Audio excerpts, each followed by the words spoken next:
Muy buenas, ¿cómo andan?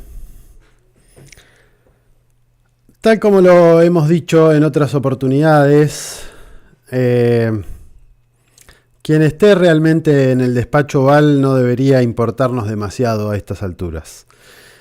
No porque no sea importante quién gobierne y bajo qué premisas lo haga quien esté al frente de la administración norteamericana, sobre todo entendiendo cuál puede ser el lugar de una potencia económica, política y militar como es Estados Unidos. Pero hay sobradas muestras de que estando demócratas o de republicanos al comando de la administración, su política exterior sigue siendo imperialista, eso no se modifica. Mirarán más para un lado que para el otro, pero no cambia mucho la cosa. Ahora, dicho esto, claro que no eran lo mismo la agenda de uno que de otro, o de una que de otro. Y está claro que tanto demócratas como republicanos les importaba y mucho lo que sucediera en otros lugares, además de lo que sucedía dentro de su territorio. Y obviamente importa y mucho para nuestro territorio, fundamentalmente porque pese al discurso de que nuestra América es un territorio que no les importa a los norteamericanos, lo cierto es que a los dos partidos les importa y mucho lo que sucede en estas tierras. De hecho, hace algunos días, en relación con esto de que a Trump no le importa América Latina y el Caribe o nuestra América, la historiadora y doctorando colombiana Diana Carolina Alfonso daba algunos ejemplos de políticas que implementó Donald Trump en su primer mandato que dan cuenta de cuán importante es la región para Estados Unidos. Sanciones y bloqueos. Trump no solamente sostuvo, sino que profundizó los bloqueos contra Cuba y Venezuela. De hecho, este último país en 2019 tuvo que sobrevivir con solamente el 10% de lo que representaban sus ingresos internacionales. Endeudamiento. Trump influenció políticamente, seguramente lo recordarán, para que la República Argentina obtuviese un préstamo sin precedentes del Fondo Monetario Internacional, sin que el organismo analizara seriamente la capacidad de repago o de pago que tendría nuestro país. Deuda que incluso no pasó por el Congreso de la Nación en un primer momento, salteándose incluso normas básicas del Fondo Monetario para otorgar préstamos a países. Política migratoria. En todos los países hay migrantes de primera, los buenos, los deseados, los bienvenidos, y migrantes de segunda, los malos, los no deseados, los prohibidos. Los primeros terminan siendo militantes de las políticas de derecha, para hablar mal y pronto, y los segundos las padecen. Después de que Trump secó la economía de la República Bolivariana, Macri creó una condición especial para los migrantes venezolanos aquí en el país. Migrantes que en un gran porcentaje terminaron deviniendo en un ejército electoral de reserva del actual gobierno de Javier Milei. Tráfico de armas y militarización. Después de militarizar nuevamente Haití, en su primer mandato, Trump se hizo cargo de los intentos de magnicidio contra Nicolás Maduro, por ejemplo, y mágicamente, después de la visita de su hija Ivanka al norte de nuestro país, se destapó al poquito tiempo que Macri, junto con la administración norteamericana, habían sido cómplices en el envío de armas para reprimir las protestas tras el golpe de Estado contra Evo Morales en Bolivia, ese golpe que Elon Musk dijo que podrían dar en cualquier lugar. El analista brasileño Pepe Escobar catalogó lo sucedido en las elecciones norteamericanas como un Trumpquake o terremoto Trump. La victoria del magnate de Peluquín fue el desmoronamiento abrumador de un gran show del totalitarismo liberal que creció y reinó en Occidente durante más de 3 décadas. Esto nos habla de la gran bomba de humo que prepararon durante meses los medios de comunicación norteamericanos y occidentales en general, controlados en su gran mayoría por los demócratas y republicanos globalistas y sus aliados europeos, o lacayos europeos, como les guste. Esa bomba se llama Kamala Harris, una candidata que tenía menos del 5% de intención de votos antes de que le dieran la estocada letal al decrépito Joe Biden, ese que ahora parece que habla de corrido y sin traspiés. Una campaña electoral basada en el apoyo al genocidio en Gaza y en Beirut, en alimentar indiscriminadamente al humorista usurpador del cargo en Ucrania, so pretexto de asestar una derrota estratégica a Rusia, y anexado a esto dejar a sus socios europeos, sobre todo a Alemania, en una debacle económica casi total, luego de no solamente boicotear los Nord Stream 1 y 2, sino prohibirles casi explícitamente que compraran gas ruso más barato. Compras que de todas maneras tuvieron que hacer y tienen que hacer, pero ahora de forma tercerizada, con intermediarios y obviamente a mayores precios. Y obviamente el aumento de las tensiones en Taiwán. De lo que parece que se olvidaron en el despacho Oval fue de los norteamericanos y sus condiciones materiales de existencia. Quizás el más lúcido en autocriticar o en realizar una autocrítica de lo antes dicho fue el exdemócrata, ahora senador independiente por Vermont, Bernie Sanders, quien afirmó que hoy el plutocrático Partido Demócrata abandonó a la clase obrera.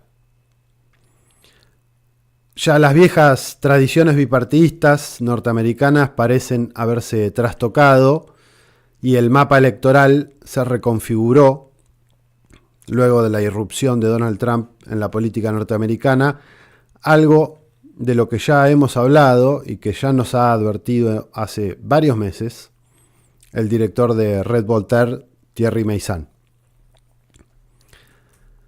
Una administración de Biden y Harris que, hablando mal y pronto, se la timbeó, como hace su discípulo Caputo con nuestra guita, y el poco capital político, si es que le quedaba alguno, lo dilapidaron al confrontar directamente en guerras totales, híbridas, de carácter multiforme, contra lo que los norteamericanos consideran sus 3 principales enemigos, Rusia, China e Irán. Pero que en realidad terminó siendo una guerra contra todo el sur global. Como consecuencia generaron que todo ese sur global los mire aún con mayor desconfianza,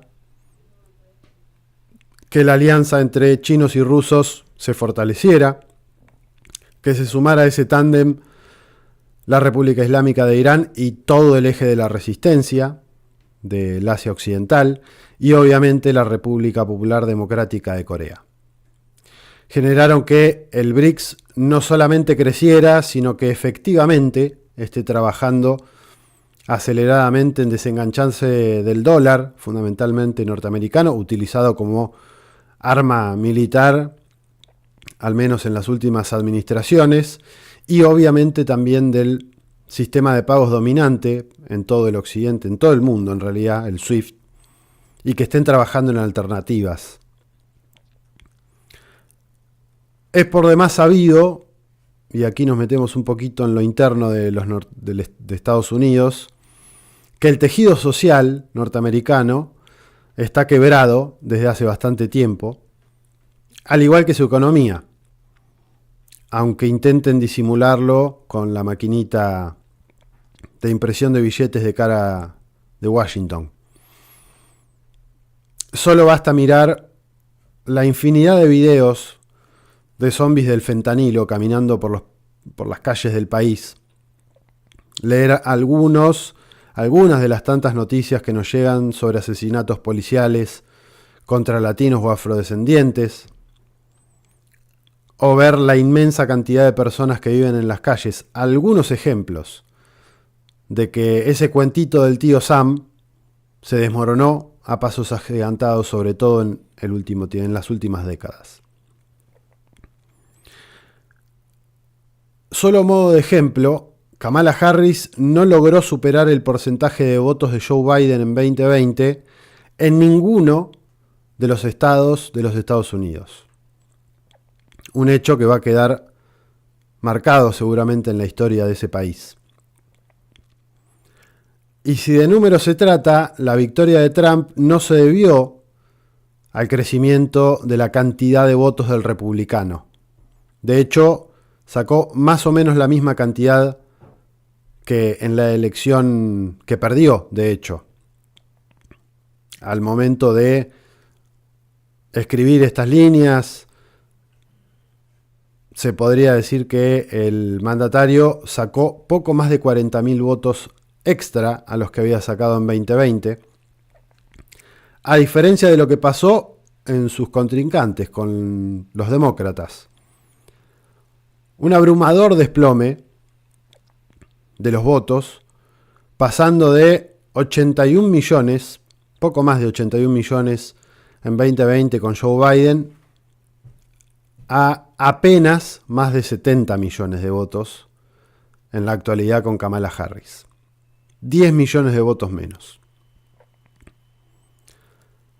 Está claro que los grandes ganadores de esta contienda fueron el lobby sionista por un lado, no los neocons tradicionales o los siocons como se llama también algunos,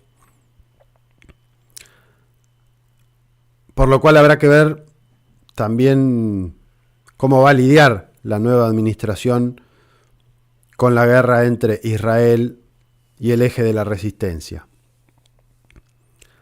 Otro de los grandes ganadores, y que nunca pierden, podría ser Wall Street. De hecho, Larry Fink, el CEO de BlackRock, dijo pocos días antes de las elecciones que cualquiera de los dos partidos era un buen partidario para ellos. Y el tercero podría ser el Deep State. Decimos podría porque también habrá que ver si efectivamente Trump tendrá la determinación, las agallas y el ingenio para hacer una purga a lo stalinista, si quieren, para que Estados Unidos vuelva a ser una potencia relativamente normal en este mundo y no en lo que se ha convertido en el último tiempo. Y más allá de que Trump prometió que no iniciaría otras guerras, más bien su intención, según lo dijo, es terminar las existentes, lo que probablemente vuelva a estar sobre la palestra son las operaciones selectivas contra objetivos concretos. No hay que perder de vista que fue el propio Trump, en su primer mandato, quien dio la orden de asesinar al general iraní Qasem Soleimani en enero del 2020, o que fue el propio Trump quien profundizó las sanciones unilaterales y criminales contra la República Bolivariana de Venezuela. Una reversión de estas operaciones, o de estas sinfonías podrían tocarle ahora a Brasil, a Yemen, a México, a Irán nuevamente, a Venezuela nuevamente o a cualquier país del sur global que desafíe su mandato. Y sin dudas, una de las grandes perdedoras del proceso electoral en Estados Unidos fue la Unión Europea. Un bloque que, al igual que antaño, estaba atado a la suerte de los demócratas globalistas y al que posiblemente le van a tirar el muerto de Ucrania. Se quedaron sin gas barato, le descalabraron la economía, los forzaron a despilfarrar dinero público en una guerra que era prácticamente imposible de ganar, y ahora no solamente van a tener que financiarla ellos, sino que deberán hacerse cargo del desastre que quede una vez sean derrotados. No es casual que pocos días después de la elección estadounidense, el presidente francés Emmanuel Macron haya desempolvado ese discurso de que no pueden delegar su seguridad a las decisiones de Estados Unidos, cosa que ya había hecho precisamente durante el primer mandato de Trump. Esto sin mencionar el desencanto que pueden llegar a llevarse quienes hoy se vanaglorian del triunfo del magnate. A buen entendedor, pocas palabras. Trump es proteccionista y si cumple con lo que prometió, o al menos intenta ir por ese lado, es muy probable que vuelva de manera recargada con su idea de reindustrializar el país, de agregar aranceles a las importaciones, sobre todo las chinas, y de sancionar a quienes desafíen el imperio del dólar como moneda de cambio y de reserva, algo que ya advirtió, y que sería sancionar a los BRICS, a sus nuevos socios y a todos los aspirantes a ingresar en ese bloque. Estamos hablando de una cuarta parte de la población mundial, una cuarta parte de los países que existen hoy.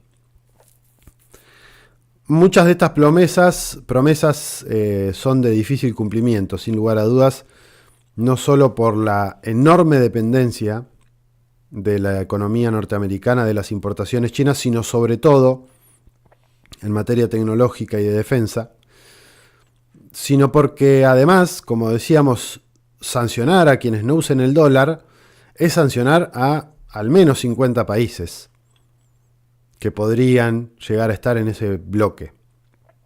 Una cuarta parte del planeta, en términos de cantidad de países, muchísimo más en cantidad de reservas de petróleo, de población, de producción de alimentos, etc.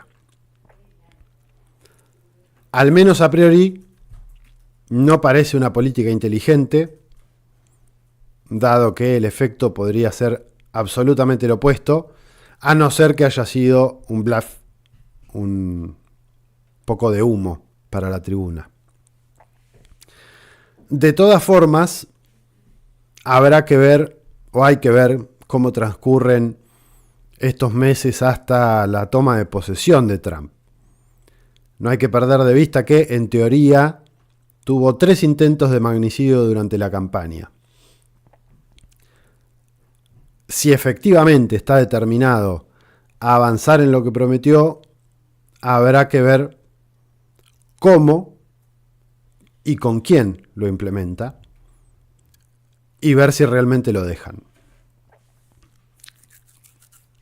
Hay que recordar que en Estados Unidos ya existió un John Fitzgerald Kennedy. Lo dijimos en su momento y lo volvemos a reiterar. Estén demócratas o republicanos en el despacho Oval, la política exterior norteamericana siempre es imperialista y siempre nos va a querer condicionar.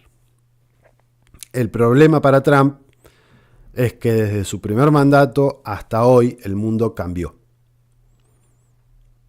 y en la actualidad su país es una potencia en declive que arrastra al occidente colectivo con ellos, mientras que el BRICS y el llamado sur global comienzan a ponerse de pie y a plantar una alternativa.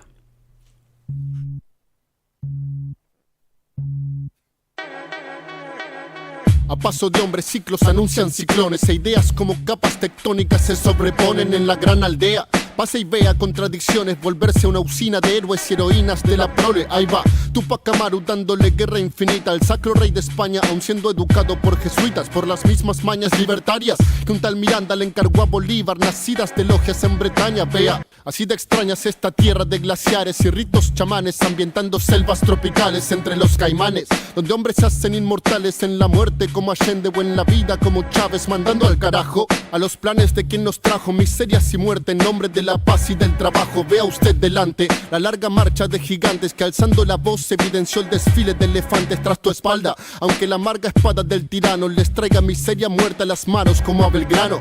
Y millones de ejemplos hay, como Arbolito, el hombre se hizo un mito al grito del último Zapucay, o aquel Black Star Line que a Garvey eternizaría, prometiendo a obreros bananeros volver a Etiopía, muerto a sangre fría por la ambición de compañías a las que un negro pensante de muy poco les servía, como Malcolm X, Luther King o el Lobo Gaitán.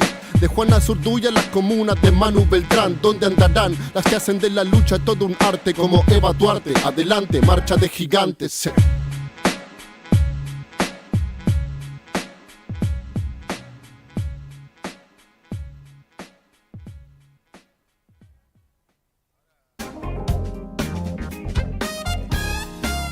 10:25 en la República Argentina.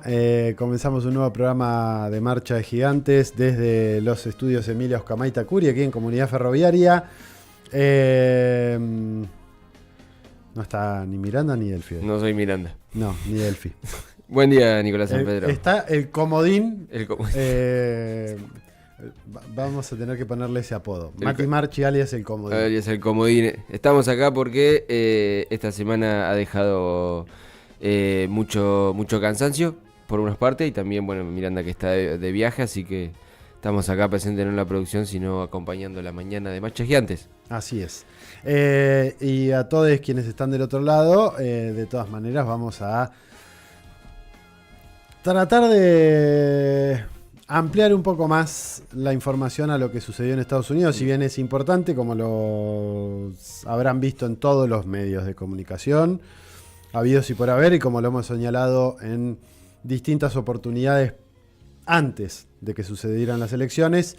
La cumbre de Kazán en Rusia y las elecciones norteamericanas iban a ser dos parteaguas, no solamente para la política internacional, cuestión así más en el corto plazo, sí, sino muy probablemente en el largo plazo o en el mediano plazo sean dos hechos muy relevantes. Así que vamos a tratar de, bueno, complementar un poquitito qué puede venir, qué puede esperarse, por qué se da este resultado, más allá de que aquí en el canal, por lo menos, y en el programa lo veníamos analizando de a poquito, parece que la prensa no se había enterado.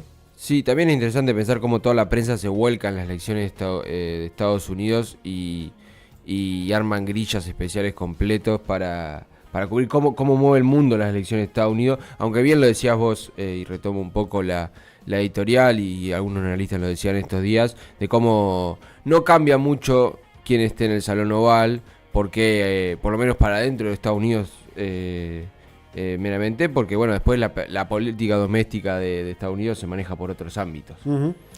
Lo decíamos. Pero bueno, saludar a Luca Enrico Menegosi y a Morelo Pardo, que están del otro lado en la producción. Es verdad. Uno de los productores pasó al estudio.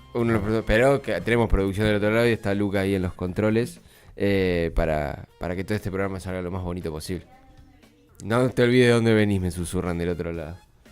Está muy bien. Está muy bien. Es una muy buena recomendación, de Mare. Muy buena recomendación. Obviamente, saludos para Delphi y para Mir, que deben estar del otro lado chusmeteando y viendo el programa. Más les vale.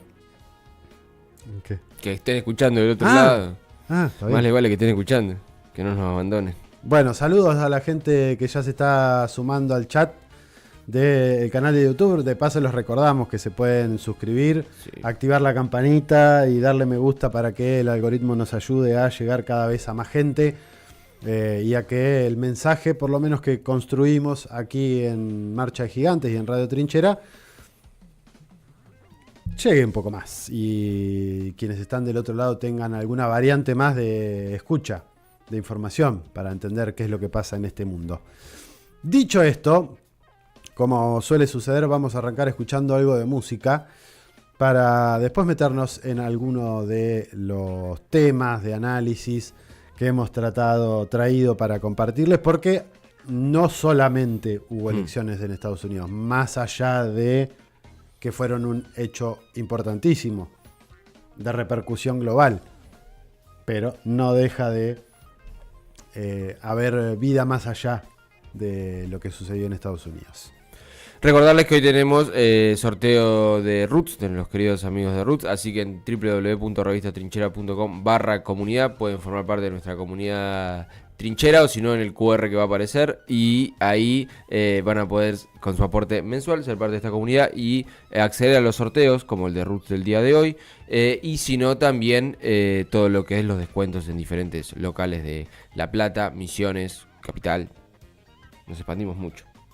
Y nos falta todavía. Nos faltan las otras provincias, 22 provincias nos faltan. Incluso si alguno de los que está mirando del otro lado está en otra provincia, Sí. y le interesa sumarse a la comunidad Trinchera para ofrecer sorteos, ofrecer descuentos o lo que sea, también lo puede hacer. Se puede contactar con nosotros no solamente a través de nuestro teléfono 221-314-6881, o nos pueden buscar en redes sociales como Revista o Radio Trinchera y nos dejan ahí sus mensajitos. Y Quiero ser parte de la comunidad. Claro. Háganme parte. Exactamente. Y lo haremos. Música y arrancamos.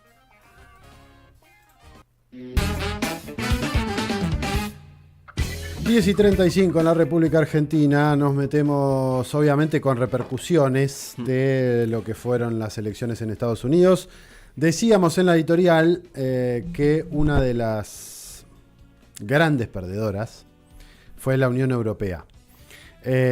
Y marcábamos algunos hechos en la editorial que dieron cuenta o dan cuenta de esto de esta gran derrota que significó para ese bloque regional el triunfo de Donald Trump en las elecciones. Una de las noticias que por lo menos a título personal me pareció más significativa fueron las declaraciones del presidente francés Emmanuel Macron, que dijo que la OTAN sin lugar a dudas desempeña un papel crucial y que ellos, los europeos, quieren desempeñar su papel más allá de la OTAN. Este pilar europeo de la OTAN no disminuye la importancia que tiene esta alianza militar para los europeos, pero, según dice Macron, deben asumir la responsabilidad del despertar estratégico. No debemos delegar nuestra seguridad en los Estados Unidos para siempre, fue lo que marcó Macron hace algunos días nada más. Y esto, lo recordábamos en la editorial, tiene que ver con el mismo discurso que había implantado o que había planteado Macron hace algunos años, cuando estaba precisamente Donald Trump en la Casa Blanca y les había dicho a los de la OTAN: bueno, ahora ustedes tienen que invertir. Todavía, recordemos, no estaba la guerra en Ucrania. El conflicto Medio Oriente en ese momento no estaba tan caldeado como ahora. No era lo mismo. Era, si quieren ustedes defenderse de Rusia o pongan más plata en la OTAN. Estados Unidos va a dejar de financiar. Porque recordemos que Estados Unidos es uno de los principales financistas de todos los conflictos bélicos que hay en esos diferentes frentes que vamos nombrando. Y además es uno de los principales financistas de la OTAN, sí, como bloque estratégico, militar, etcétera.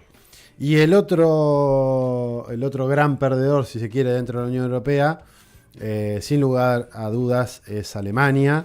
De hecho, en estos días la coalición de gobierno, digamos, quedó medio resquebrajada. luego de que el canciller alemán Olaf Scholz despidiera a su ministro de Finanzas, si no me equivoco, que le había presentado un plan. El ministro de Finanzas no es del partido de Olaf Scholz, es del Partido Demócrata Liberal. Estamos hablando de Christian Lindner.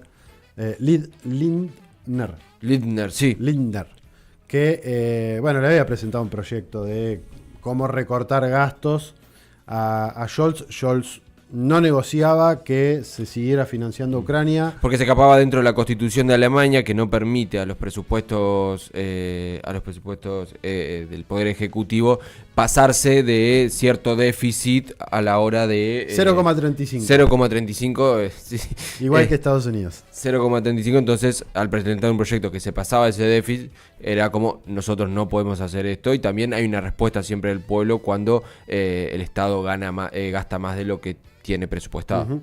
Bueno, y ahí se ve incluso algo que hemos analizado y charlado en otras oportunidades, de por qué en Alemania, en Francia y en otros países que vivieron elecciones, esto lo vimos después de las elecciones europarlamentarias, por qué los países o los gobiernos que encabezan hoy por hoy cada uno de esos estados estaban perdiendo terreno a manos de expresiones que en la prensa occidental llaman de extrema derecha o de derecha, como puede ser Marine Le Pen en Francia o Alternativa por Alemania en Alemania, valga la redundancia.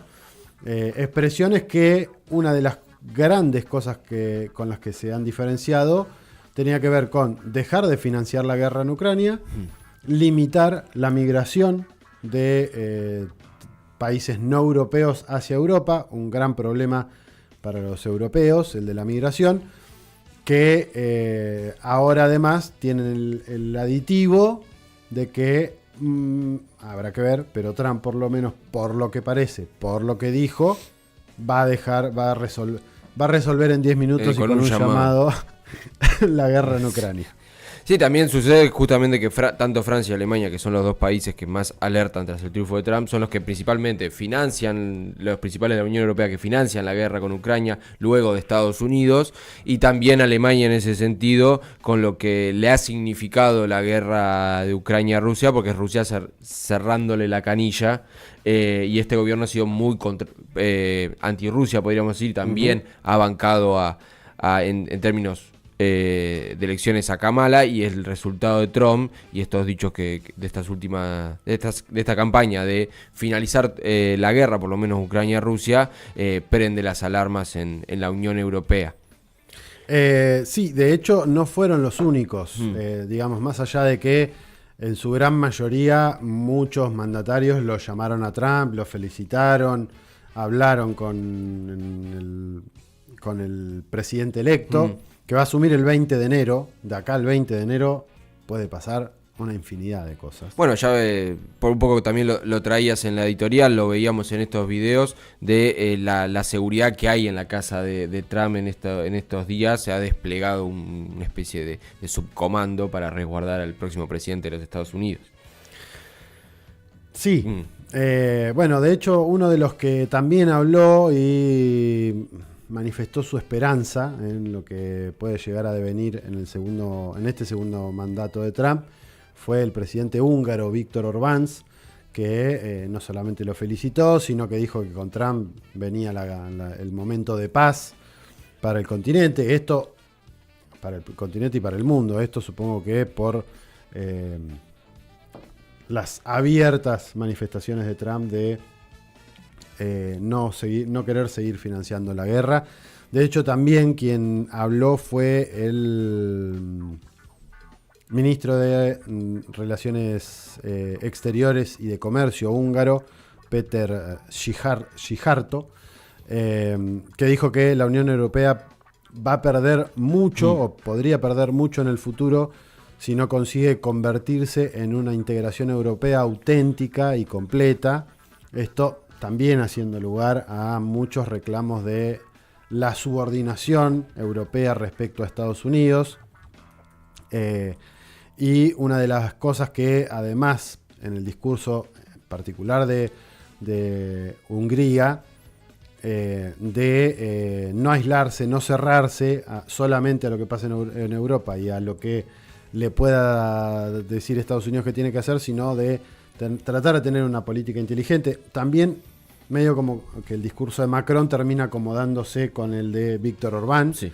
en algún sentido, en esto de, si bien parten de lugares distintos, son discursos de, bueno, tratar de que la Unión Europea como bloque vuelva a tener un protagonismo que perdió y que algunos analistas, como por ejemplo Karakanov, que es un gran geopolítico ruso, que en estos días también planteó, Europa va a estar destinada con lo que hizo durante este último tiempo a quedar al margen de la historia.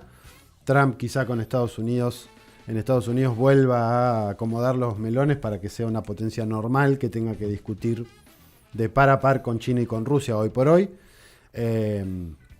y ver cómo resuelven diplomáticamente y políticamente sus diferencias, a diferencia, valga la redundancia, de lo que parecía proponer la línea más globalista, Sí. demócrata, etcétera. Es que también es lo que aparece en este momento, a diferencia también del anterior mandato de Trump, que es un mundo totalmente distinto, donde esta multipolaridad de poder, algunos lo nombran como tres polos, pero China y Rusia se mueven en cierto bloque igual o tienen cierto diálogo para ejecutar sus políticas externas y sus modelos productivos. Entonces en este nuevo Trump viene también en este nuevo modo de ejecución de la política, donde una China y una Rusia más preponderantes a la hora de ejecutar su política, y también que ha corrido a esa Unión Europea. Y hay que ver ahora las alianzas, porque bueno, bien decías, se dijo que hubo de Xi Jinping una comunicación con Trump, una felicitación, lo mismo con Putin. Hay que ver cómo de acá al 20 de enero se van dando esos movimientos, sobre todo porque me imagino que Trump no va a salir a jugar, entre comillas, a la cancha con todo, sino va a ver cómo en este terreno se va a mover. Sí, habrá que ver no solamente de acá al 20 de octubre qué sucede, sino cómo arma su gabinete. Sí.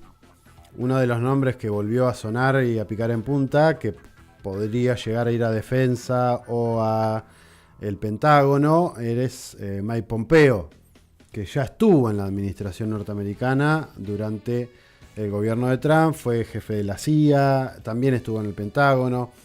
Es una de las cosas que podría llegar a hacer, sobre todo entendiendo que Pompeo es un acérrimo opositor a China, Rusia e Irán, fundamentalmente a Irán. Y esto lo hemos analizado en otros momentos.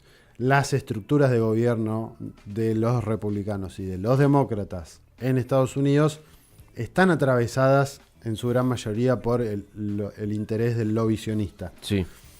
Entonces ahí hay que ver, por eso decíamos en la editorial, hay que ver qué va a hacer Trump con ese conflicto, el de Israel y no solamente Irán, sino todo el eje de la resistencia, algo que también hemos venido analizando aquí en el programa. Habrá que ver en ese escenario qué sucede. Y como asociado a esto, una cosa cortita para compartirles. En estos días, además de suceder las elecciones, de hecho fue casi en simultáneo, se estaba dando el encuentro de Valdai, un foro de discusión de pensamiento, de debate que se hace desde hace muchísimo tiempo en Rusia. En ese contexto le preguntaron a Vladimir Putin, al presidente ruso, que felicitó a Donald Trump, sí. Y Trump dijo que posiblemente iba a hablar con Putin, que no se le iban a caer los calzoncillos por hacerlo. Le preguntaron qué haría en el supuesto de que Donald Trump le proponga hacer como una especie de alianza anti-China. O sea, salir de los brazos de China, por ponerlo hablando mal y pronto, y pasar a a formar una asociación estratégica con los norteamericanos en lugar de con los chinos. Esto fue lo que contestó Vladimir Putin a esa pregunta. С Китаем сотрудничаем и дружим не против кого бы то ни было. Наши отношения с Китаем не направлены против третьих стран, в том числе против Соединенных Штатов. Para quienes no lo estén viendo, Наши отношения с Китаем направлены на YouTube то, tienen la чтобы traducción, por eso siempre les decimos que se vengan a YouTube. Pero para quienes no lo están viendo, Vladimir Putin básicamente lo que responde es: nosotros no nos aliamos con países en contra de otros, de terceros, ni siquiera de Estados Unidos. Tenemos una relación con China estratégica, una historia común, un pasado común, intereses comunes, y desarrollamos nuestra política. Y con Estados Unidos podríamos hacer lo mismo, Pero no aliándonos contra nadie. pero no en una alianza contra un tercer país. Y lo mismo podría, más allá de que no lo dice explícitamente, lo mismo podría decirse en relación a los europeos o a los sudamericanos o a quien fuere. Es que es un poco como que también lo venimos analizando este año y también en otros tiempos. Ese nuevo formato de política también que muy propia de China, de los fines de las alianzas políticas entre países son productivos y no en términos de otros países, que es lo propio de Rusia y China de estos últimos tiempos. Se alían en términos productivos de tanto ampliar las exportaciones de los productos que cada uno genera y también ampliar las producciones internas y después desarrollar su política. Entonces acá marca esto Vladimir, y que también supongo que si le preguntan a Xi Jinping, le hacen la misma pregunta, si salía con Estados Unidos para ir en contra de Rusia, seguramente respondería de una forma parecida. Uh-huh.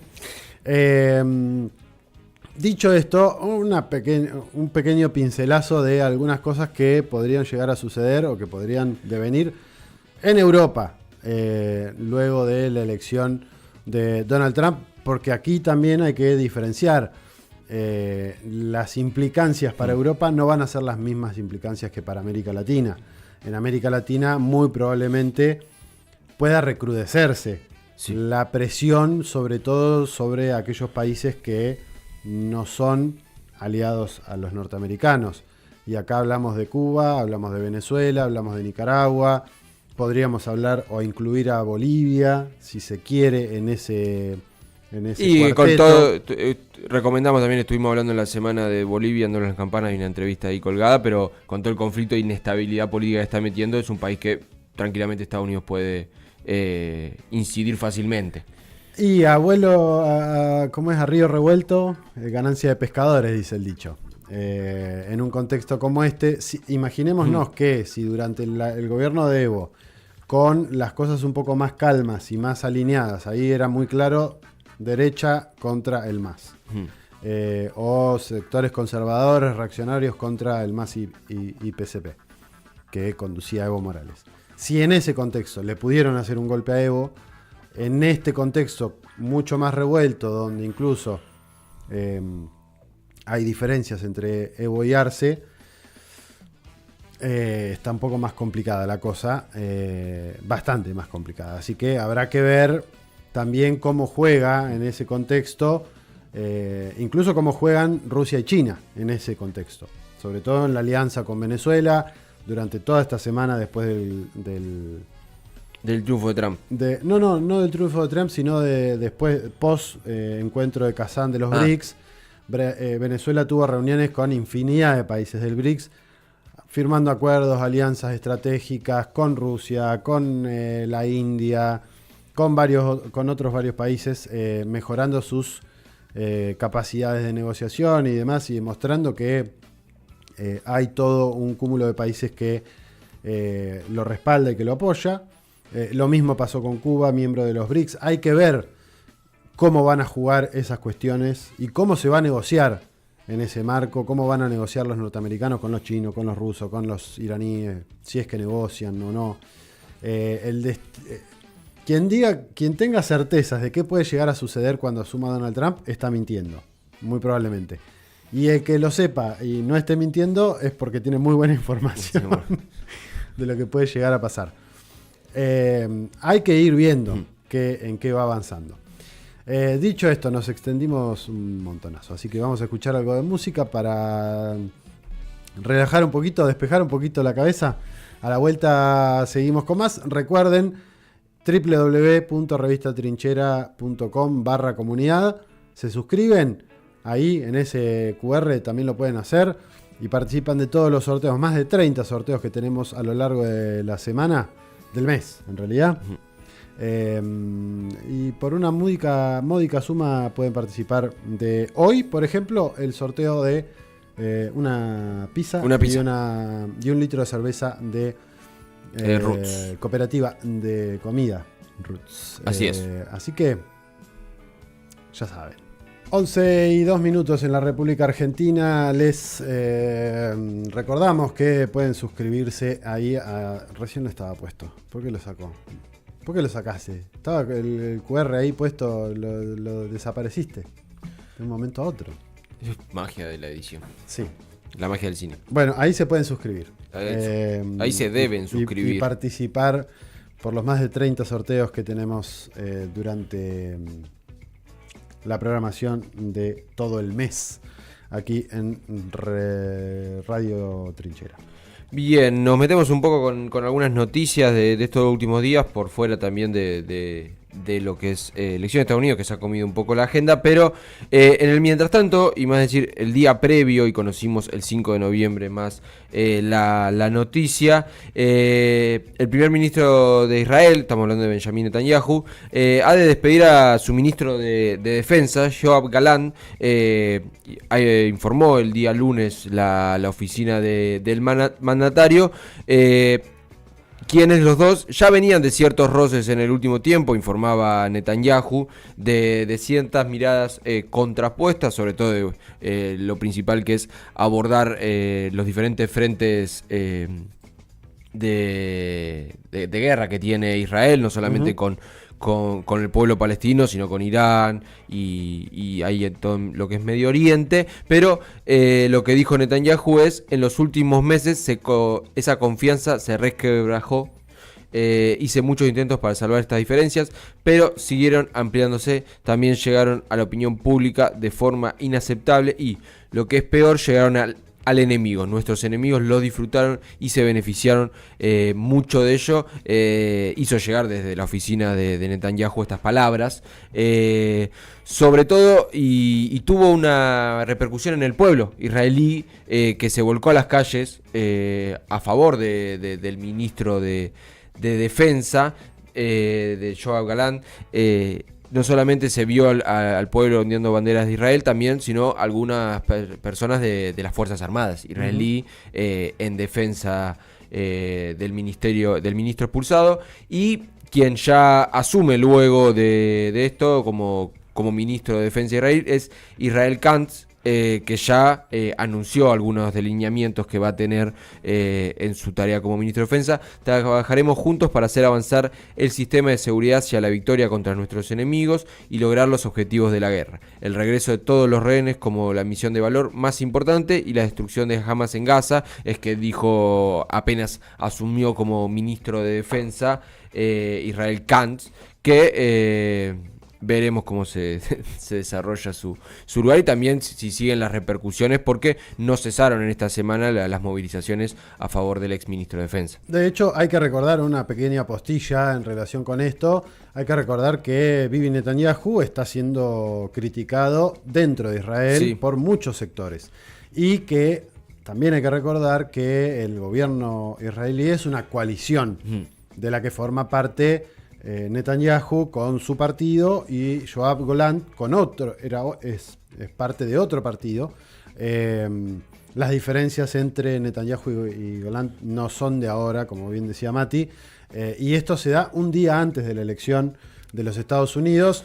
Esto también es una jugada dentro, y esto lo hemos analizado y lo veníamos marcando, de cómo juegan las internas, de cómo juega la elección norteamericana en Israel y cómo Israel juega en las elecciones norteamericanas. Esto también tiene que ver con el mismo escenario.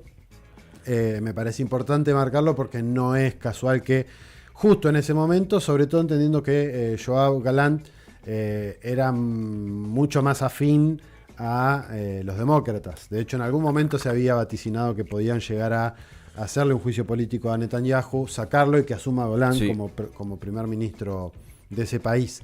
Son parte de los tejes y manejes de las alianzas que hay entre diferentes bloques o partidos dentro de Israel y dentro de Estados Unidos. Y una cosita más en ese sentido, también con lo que traía Nico en este año escenarios donde se ha planteado desde juicios políticos hasta el cese de mandato de Netanyahu, la propia reproducción de la guerra y la profundización de todos esos frentes de conflicto es la política de Netanyahu para mantenerse en el poder, porque es la única o el mayor pilar que tiene argumentativo para seguir sosteniendo la bandera de Israel, es decir, nosotros estamos acá por la guerra. Sí, si no, muy probablemente, hay que recordar, antes del 7 de octubre, Netanyahu estaba cuestionado y casi por ir a juicio. Todo eso quedó en la nada después del 7 de octubre del año pasado. Por lo cual también se abrieron un montón de especulaciones de si había sido de una forma, de otra, o lo que fuere, no vienen al caso en esto. La otra noticia muy importante, esto sucedió hace muy poquitas horas. Al menos 24 personas murieron y otras 46 resultaron heridas en una explosión en una estación de ferrocarril en la ciudad de Quetta, en la provincia pakistaní de Baluchistán. Esto lo informó el portal Dawn, citando datos policiales. Según el superintendente jefe de la policía, Mohamed Baloch, el incidente parece un atentado suicida, pero según lo que dicen, según las fuentes, es demasiado pronto para asegurarlo. Esta noticia es de hace algunas horas nada más respecto de lo que sucedió. El presidente Putin, de hecho, mandó sus condolencias a su par pakistaní al primer ministro pakistaní, Shehbaz Sharif, por lo sucedido. Aquí hay que recordar, y esto lo podríamos hablar con Wadi Calvo en algún momento, que ha escrito al respecto. Baluchistán es una región muy importante en partes de la ruta norte-sur y parte de la ruta de la seda, y es uno de los hechos, es una de las regiones que tiene una insurgencia separatista, organizaciones separatistas. Ahí está la diferencia de lecturas después de, bueno, si realmente son basadas o tienen fundamento esa necesidad de independencia de estos grupos, o si por el contrario son grupos que responden más a intereses occidentales, como pueden ser Al-Qaeda, el Daesh u otros. 11:09 de la mañana. 11:09. Separamos y ya seguimos con Marcha de Gigantes.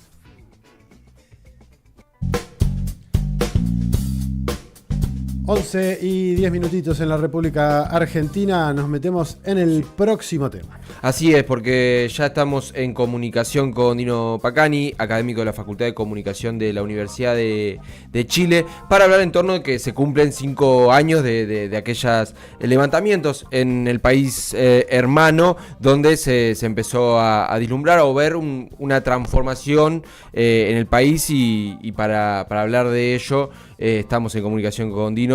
Bienvenido a Marcha de Gigantes, gracias por estos minutos. Acá Nicolás y Matías. Muchas gracias por la invitación, Nicolás y Matías.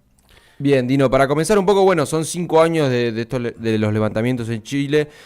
¿Cuáles son unas primeras pensamientos que se te vienen, o también reflexiones de lo que ha ocurrido estos 5 años en Chile? Mira, creo yo que lo que ocurrió ya hace poco más de 5 años, ¿no? El 18 de octubre comenzó. Lo que ocurrió, y esencialmente los meses siguientes, fue una expresión de descontento social y popular inédito desde las protestas de los años 80 en contra de la dictadura. Una expresión que fue tremendamente diversa, ¿no?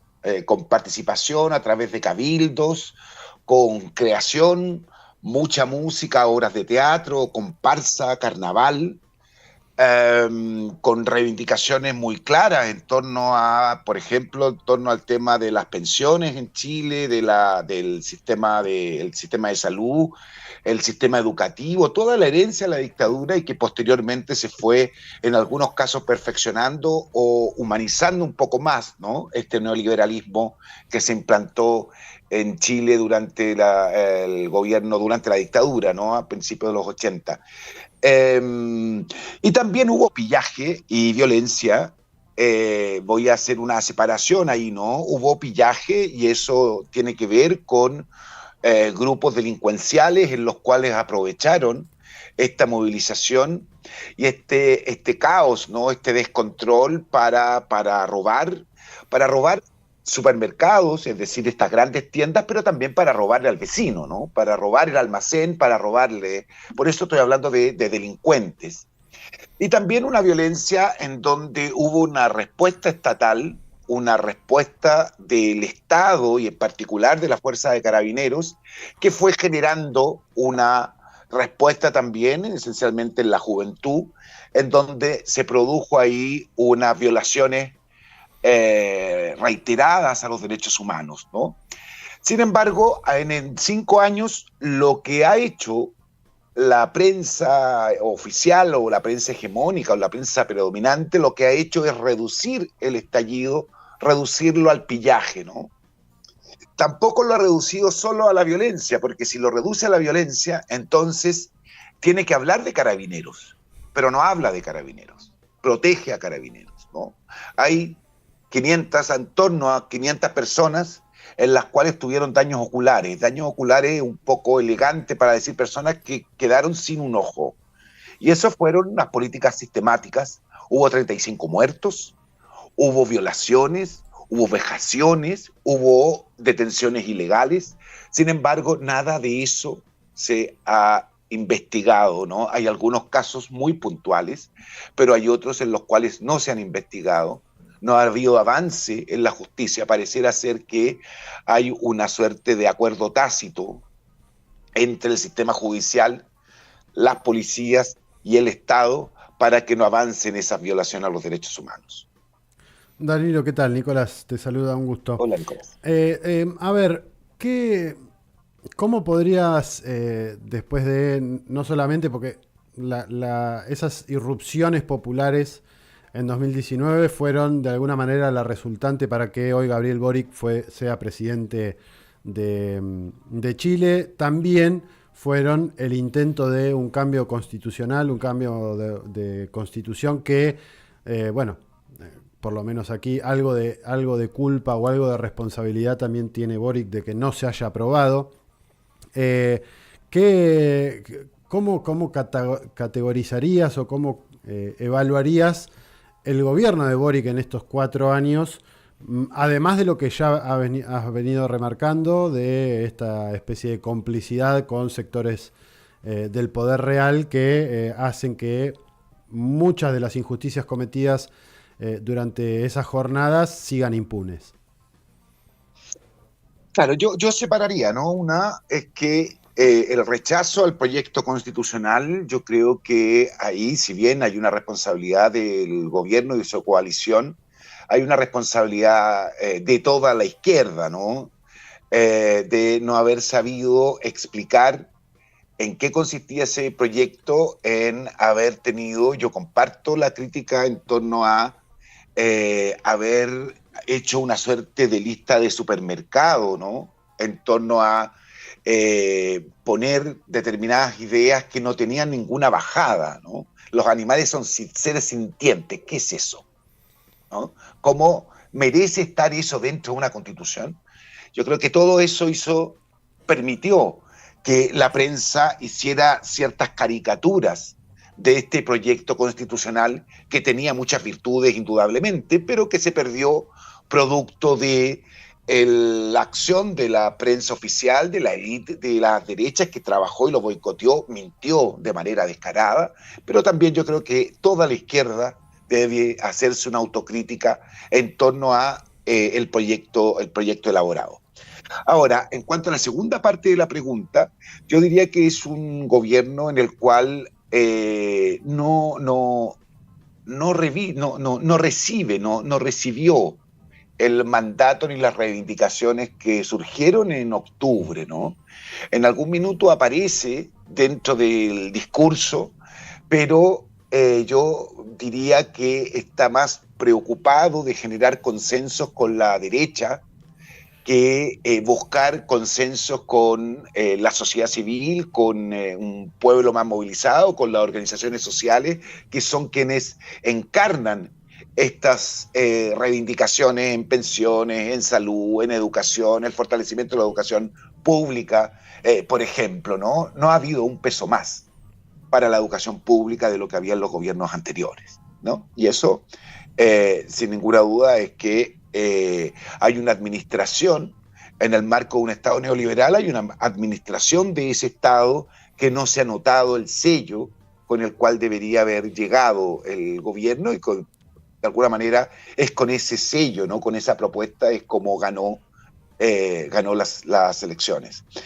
Para el tema de los derechos humanos es más caótico todavía porque no está dentro de la agenda, ¿no?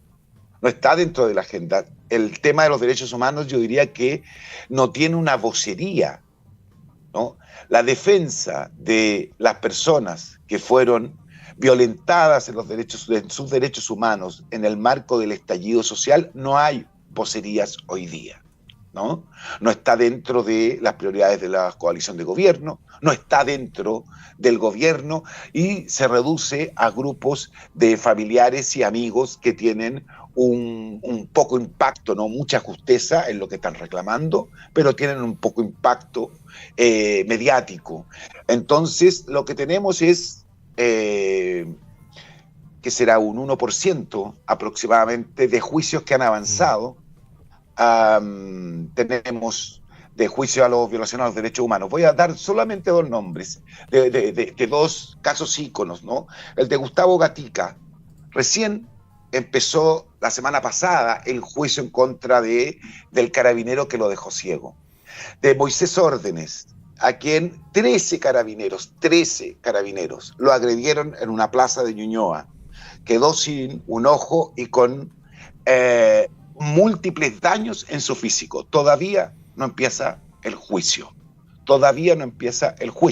¿Cuál ha sido el comportamiento de los abogados y del sistema judicial? Es pelotearse y, como son 13 carabineros, un día llega a una de las audiencias, llega uno de los carabineros sin abogado, entonces se suspende la audiencia. Van 29 audiencias en las cuales todavía no se inicia este juicio. Recién van a empezar la próxima semana las audiencias de preparación.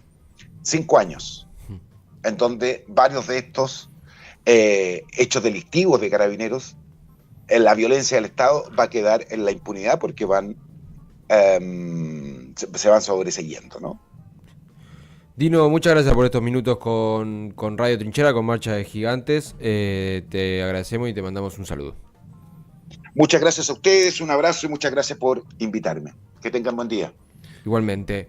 Ahí pasaba Dino Pacani, analista de chileno, también universitario y académico, para hablar un poco de estos últimos 5 años de aquel 18 de octubre donde se levantó el pueblo de Chile, y es lo que nos dejaba un poco lo que se habla de no sé si el comienzo de una revolución inconclusa o de un procedimiento que quedó ahí, como bien decía Dino, hacia el final, un montón de demandas que no se nuclearon en el gobierno y quedaron en otros sectores de la sociedad sin voz. Pero bueno, 11:20 de la mañana, Nico, nos vamos con un poco de música y seguimos con Marcha de Gigantes.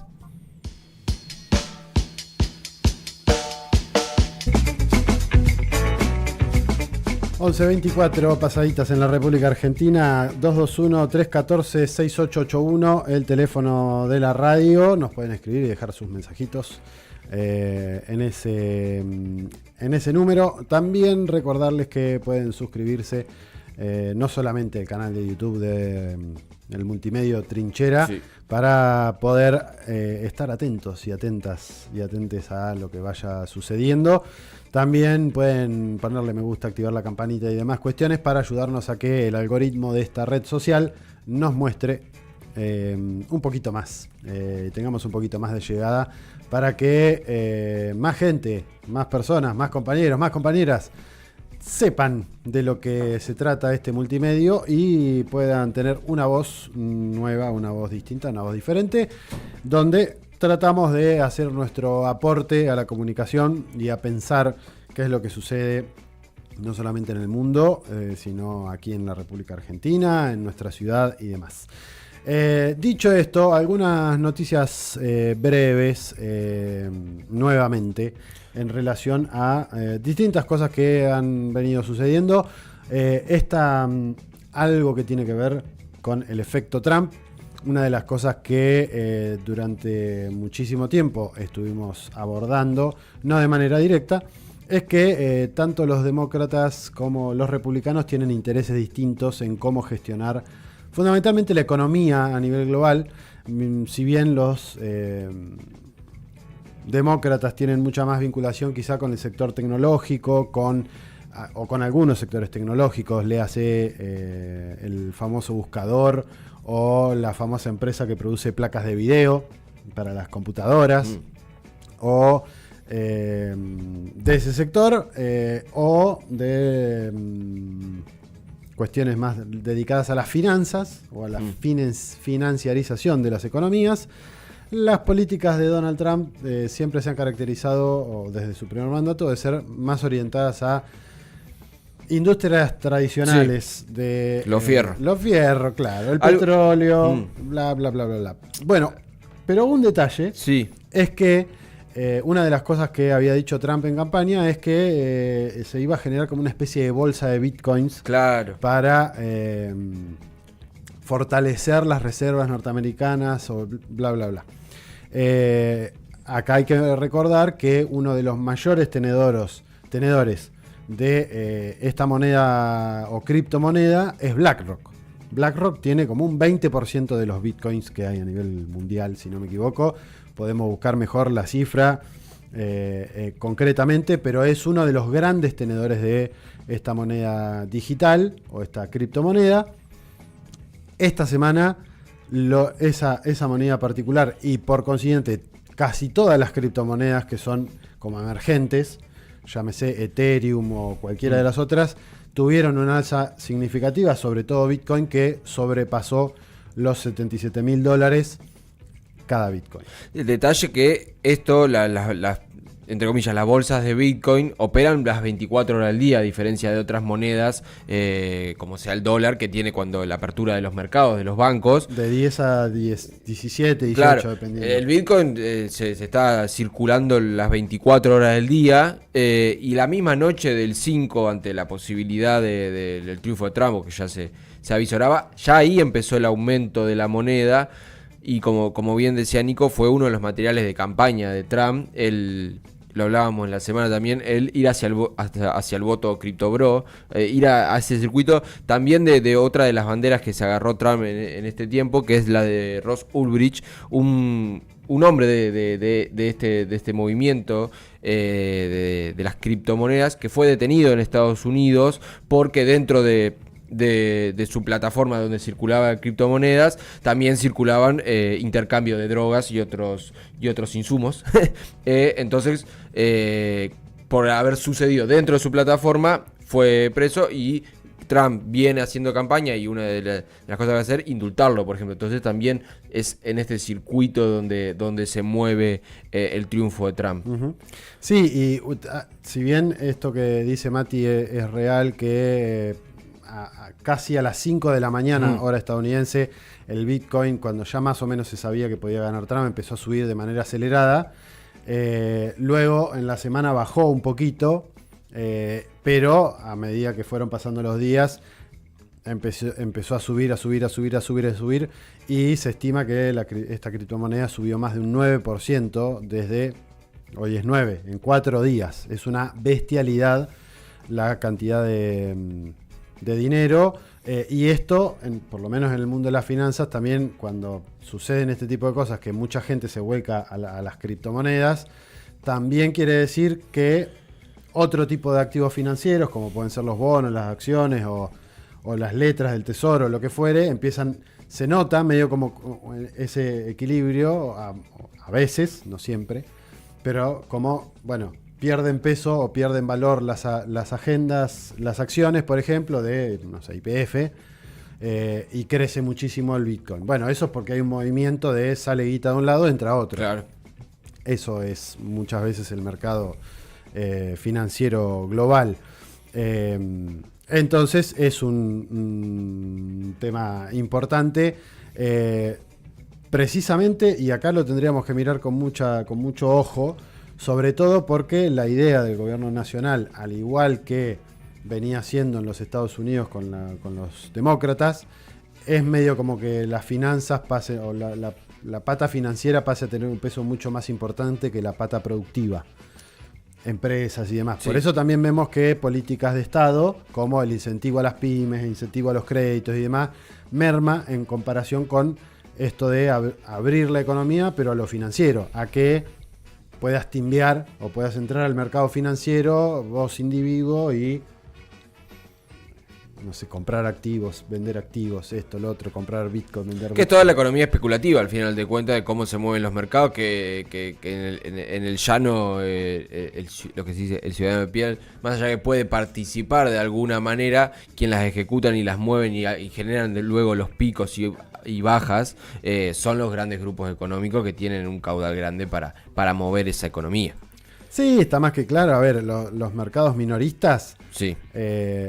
Lo que cualquiera de nosotros podría comprar de una acción, de un bono, lo que fuere, es así de chiquitito.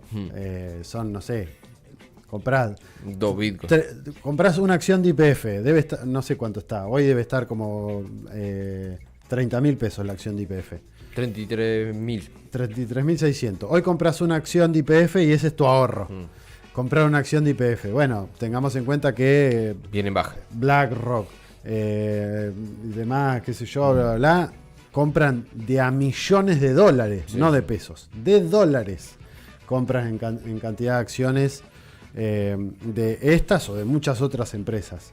Por lo cual, lo que para nosotros podría ser un ahorro muy chiquitito, para otros significan ganancias siderales muchas veces de algo que es especulativo, que es solamente inflado por la especulación de si crees que esa empresa va a seguir siendo líder, a mejorar sus ventas, a tener mejores rendimientos o no. Ya después entran otros terrenos mucho más especulativos como los derivados, bueno, en fin. Bien. Noticia importante. Sí, noticia para tener en cuenta y cómo se desarrolle. Y después es la pregunta que abre también, y porque me recuerdo que lo hablábamos un poco en el cumple de trinchera, que está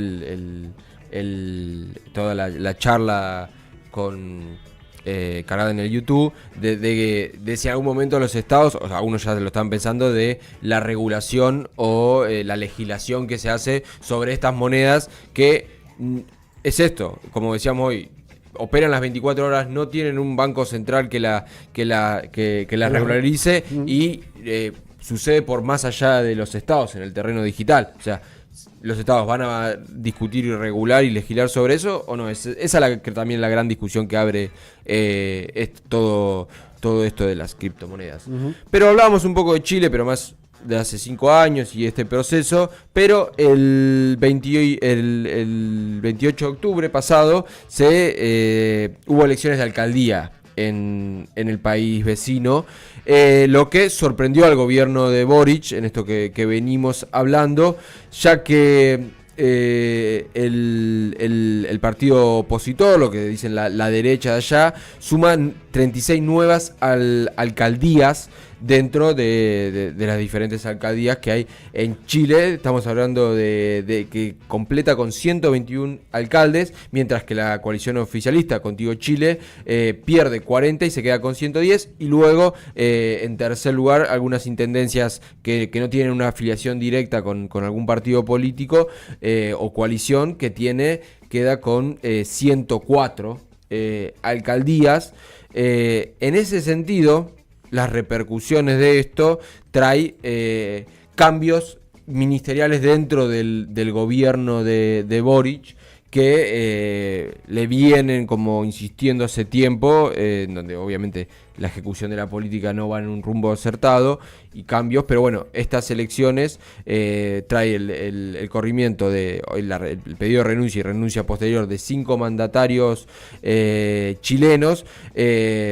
Más allá que uno estaba puesto ya la salida del foco, que es Eduardo Vergara, que es ahora ex subsecretario de Prevención del Delito, quien fue reemplazado por la alcaldesa que deja su lugar, Carolina Leitao. Y así, en ese sentido, es lo que trae el avance, como decimos, de esta derecha también. Luego también de lo que es el plebiscito en Chile, que lo hablábamos recién en la entrevista. Bien lo decía el pueblo, la coalición chilena no pudiendo explicar cuál es su rumbo político y como decíamos, el comienzo de esa revolución inconclusa en términos de que no se pudo concentrar, y hoy pareciera que esa derecha vuelve a rondar, y estamos... El año que viene hay elecciones en Chile, ¿no? Veremos cómo resulta todo eso.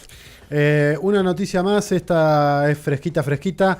El Tribunal Constitucional Plurinacional de Bolivia ayer dictaminaba que efectivamente Evo Morales no va a poder ser candidato presidencial nuevamente, ya que, según entienden, así lo establece la ley vigente en este país andino. Así el máximo tribunal en esta instancia de lo electoral determina que el candidato del MAS, del Movimiento Socialismo, no podrá candidatearse para ser presidente nuevamente. Esto dado que no se permite la reelección, sí. Pero en ningún momento está estipulado si eso es ininterrumpidamente o no. Este es el argumento de Arce, sobre todo, y del gobierno actual, que dice que como Evo Morales fue presidente entre 2006 y 2019, no podría volver a candidatearse porque ya cumplió con esos 2 mandatos, así que no podría. Así es. Según la firma. Habrá que ver si esto... Yo no creo que esto vaya a disminuir las tensiones en el país hermano. Muy probablemente esto profundice aún más las tensiones ya existentes entre los partidarios de Evo Morales y los de Lucho Arce. Muy bien, ahí fueron unas breves para que tengan 11:38 de la mañana, música, y volvemos con más de Marcha de Gigantes.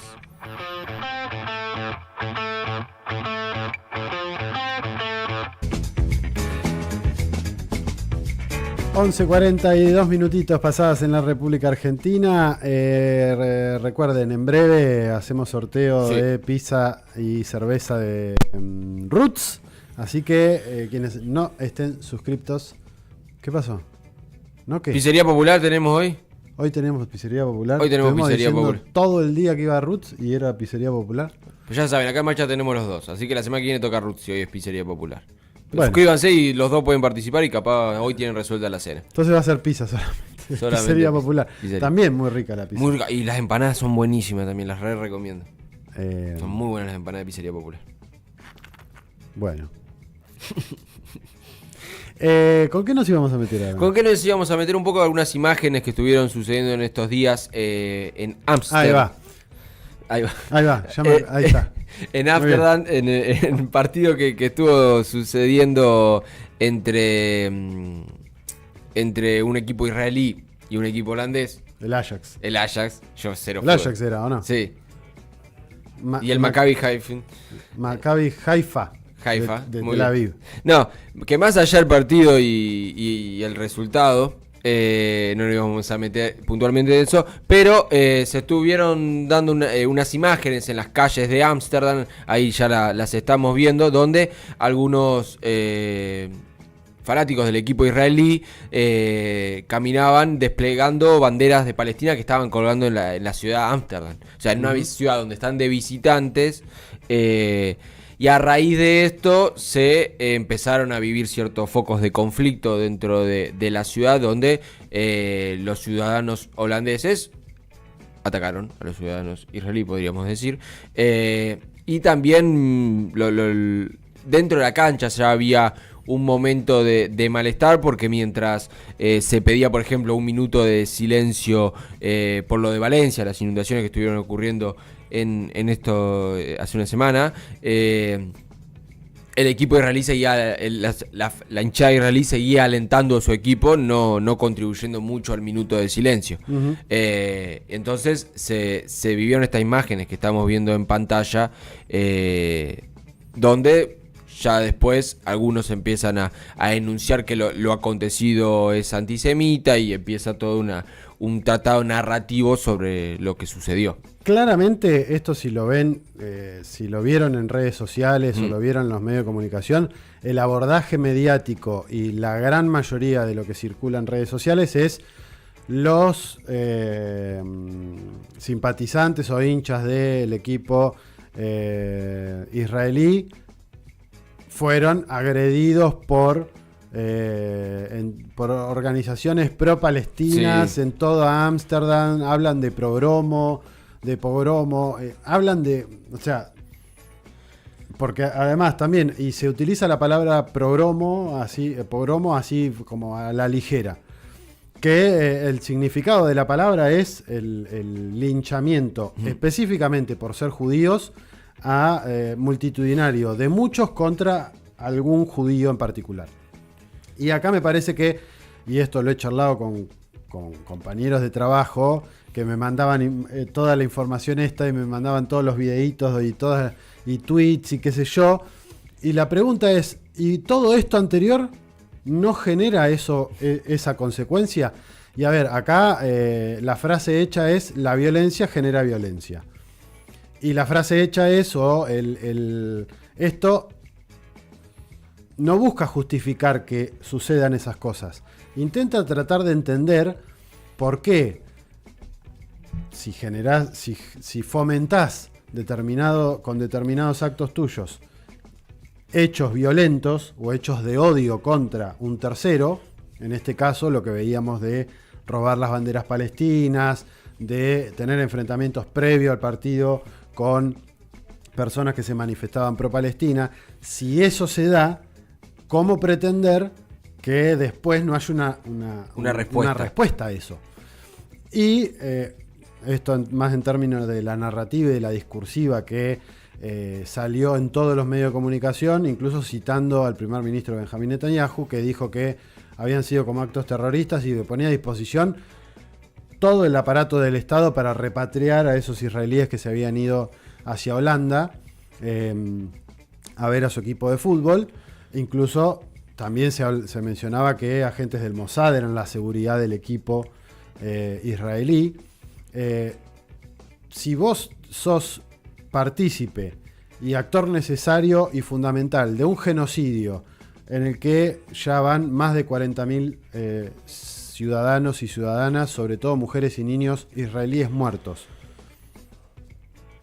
si llevas a cabo eso, ¿cómo podés pretender que fuera de tu país no exista una suerte de, no digo odio, pero sí una suerte de bronca respecto de lo que estás haciendo? Y si encima los ciudadanos que van a un tercer país hacen o reproducen lo mismo, con cánticos en momentos que se pide silencio, con esto de romper las banderas o de enfrentamientos previos, ¿cómo pretender que no haya una respuesta a eso? Y la narrativa, obviamente, como siempre hizo Israel y como siempre hizo el ente sionista, es categorizar a que todo fue un discurso o una respuesta antisemita, cuando también es otra falsedad. La gran mayoría de los israelíes que viven la gran mayoría de las personas que viven en Israel son házaros, no son semitas de descendencia, más allá de que el judaísmo sí. Pero ahí han tenido un triunfo en términos narrativos de nuclear antisemita a lo que ellos quieren capaz de decir antijudío. Claro, pero que no son lo mismo. No son lo mismo, no. Judío, obviamente. semita e israelí son tres categorías que no hablan de la misma persona. Más allá que en la narrativa que se construyó hayan logrado imponerlo. Sí. 11:49 de la mañana, separamos y nos metemos con Argentina en el mundo, que también hay tela para cortar. Seguí nuestros pasos en las redes, en Facebook, Instagram y Spotify. 11:49, casi las 11:12 menos 10 en la República Argentina, y nos metemos en el último bloquecito, el último segmento, el último momento de este programa número 35 en lo que va del año de Marcha de Gigantes. Sí, Trump sigue siendo agenda, pero en este caso, ¿cómo implica Trump en Argentina y cómo más Trump implica en la psiquis de un presidente argentino?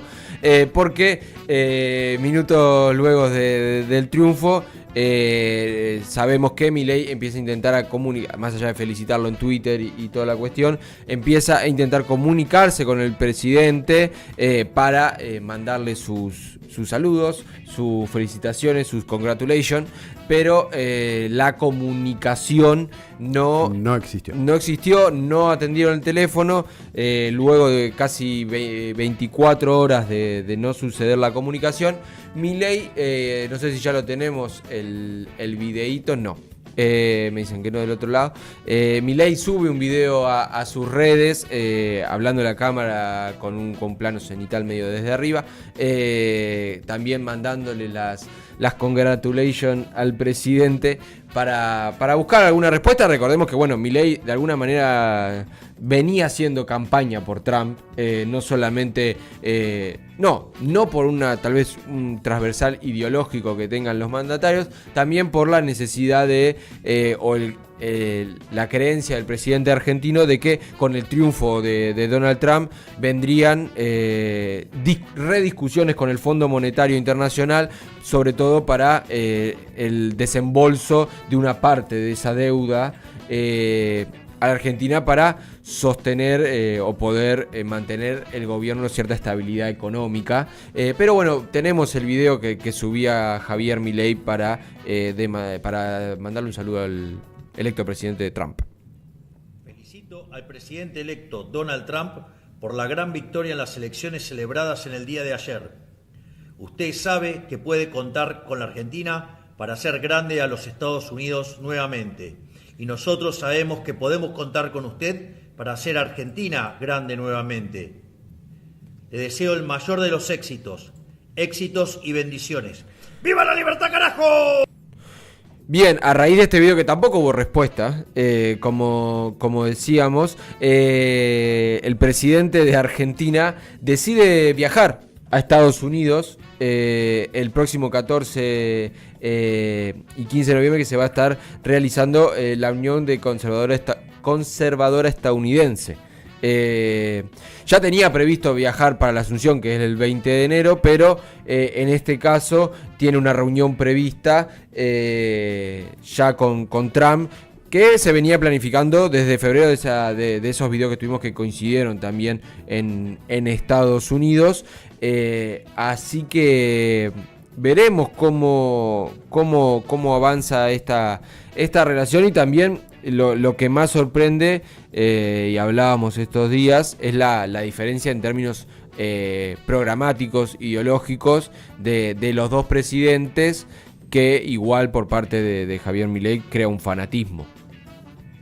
Sí, es un fanático sí. de Trump. Y en términos de política de Estado no coinciden absolutamente, creo que en casi nada, excepto el apoyo a Israel. Claro. No sé si coinciden en algo. Trump es proteccionista, no es tanto del mundo de las finanzas, es más del sector empresario tradicional. Milei está con Caputo en cosas, está más del lado de los financiaristas. Son políticas distintas, y además Argentina y Estados Unidos son países que tranquilamente competirían en distintos mercados, por lo cual que sea una ayuda para la Argentina que haya ganado Trump, no lo sé, tengo mis dudas. Quizá en términos financieros y el apoyo que pueda generar en el Fondo Monetario Internacional o en el Banco Mundial para que nos sigan prestando plata, en eso capaz que sí. Pero eso nos va a enterrar más de lo que ya estamos enterrados, no es que es una solución. También en relación con esto, traer un poco cuando dábamos la noticia de la renuncia, o que lo despidieron al ministro de Defensa israelí, también en estas últimas semanas se da un movimiento que es, más allá que la veníamos como esperando de alguna manera, el despido de Diana Mondino, luego de esa votación en la ONU con respecto al bloqueo de Cuba. Más allá de esa excusa, también viene un cambio de Cancillería Argentina de cara a un posible triunfo de Trump que ya ha ejecutado el 5 de noviembre. Y no es coincidencia que Gerardo Wertheim, que venía siendo embajador en Estados Unidos por parte de Argentina, sea ahora quien asuma la Cancillería Argentina. También se dan esos movimientos que tienen que ver, bueno, a ver qué rumbo toma Argentina en materia de política internacional, más allá que viene que Milei está convencido que es alinearse a todo lo que sea Estados Unidos e Israel. En términos más de conectividad con los países, tener al que era embajador en Estados Unidos en este último transcurso del año, ahora como canciller, habla también de este movimiento. No, bueno, de hecho, no, más allá de que Milei ha manifestado en más de una ocasión su simpatía por Donald Trump o su admiración, Argentina no había hecho mención alguna, no se había posicionado como país ante la elección norteamericana, creo que de manera inteligente, pero al igual que sucedía con Galán en Israel, este cambio también se puede leer en el marco de, no necesariamente por el voto a favor de Cuba en la última sesión de Naciones Unidas, sino que en realidad puede responder más a este cambio que estaba esperando el gobierno nacional respecto de los Estados Unidos. Ahora, mientras hacemos el sorteo para ver quién se gana la pizza de Pizzería Popular, que seguramente alguno de ustedes se va a ganar, recomendarles algunas notas. Bien. La primera, la derrota de los globalistas pro guerra, Soros, BlackRock, Foro Económico Mundial y Hollywood. Artículo publicado en Sputnik del doctor Alfredo Jaliferrame, uno de los analistas geopolíticos más interesantes que hay en nuestra América en estos momentos. Muy recomendada esta nota. Y la otra que les iba a recomendar es la que escribe Pepe Escobar. La pueden buscar en Strategic Culture o Cultura Estratégica, como se llama el portal. Es un portal en inglés, pero tiene la opción para traducir. Se llama Trump Quake o Terremoto Trump, o hace un juego de palabras con eso en el inglés. También hace una lectura así medio, una primer pincelada de lectura respecto de lo que puede pasar en Estados Unidos bajo la administración de Donald Trump. Sorteo. Esos tambores no, me ponen nerviosos los tambores. Porque dura mucho el coso, 10 segundos. Sí, 10 segundos es mucho. Irma Beatriz Aguilar. Ahí va. La miopía no me falló. Bien, ey. ¿Irma o Beatriz sería? Será. Irma Beatriz Aguilar. Claro, bueno, pero casi generalmente uno usa un solo nombre de los que tiene, ¿no? Irma o Betty se ganó la pizzería Irma popular. Beatriz. La pizzería popular no te ganaste el local, te ganaste una pizza de pizzería popular. Estamos rifando locales. Se lengua la traba. A ver, Pizzería Popular que abre una nueva sucursal, así que yo sigo recomendando las empanadas porque son muy ricas las empanadas de Pizzería Popular. Es mi nueva militancia. Dato o tema de agenda que vamos seguramente a seguir de cerca que suceda mañana.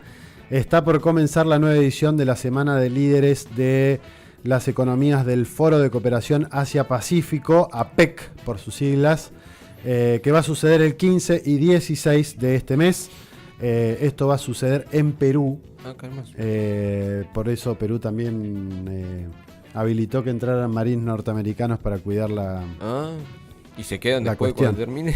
Brunei, Vietnam, China, Hong Kong, Singapur, Malasia, Perú, Filipinas, Rusia, Papúa Nueva Guinea, Tailandia, Taiwán, Indonesia, Chile y muchos otros países que van a estar teniendo cita en el país sudamericano. Así que la semana que viene seguramente analizaremos qué dejó este foro. Excelente. Dicho esto, llegamos al final del programa del día de la fecha. En los controles, Luca Menecosi. En la operación técnica, Lucas Menecosi. En la producción, More Lopardo. Y hoy, aquí en el aire, el señor Mati Marchi y quien les habla, Nicolás San Pedro. Les mandamos un saludito a todos quienes estuvieron del otro lado. A Mir y a Delphi, que no pudieron estar hoy. Nos reencontramos la próxima semana, el próximo sábado. Tengan buena semana y la próxima seguiremos analizando a ver qué sucede en este cada vez más alocado mundo en el que nos ha tocado vivir. Según la RAE, una trinchera es una zanja defensiva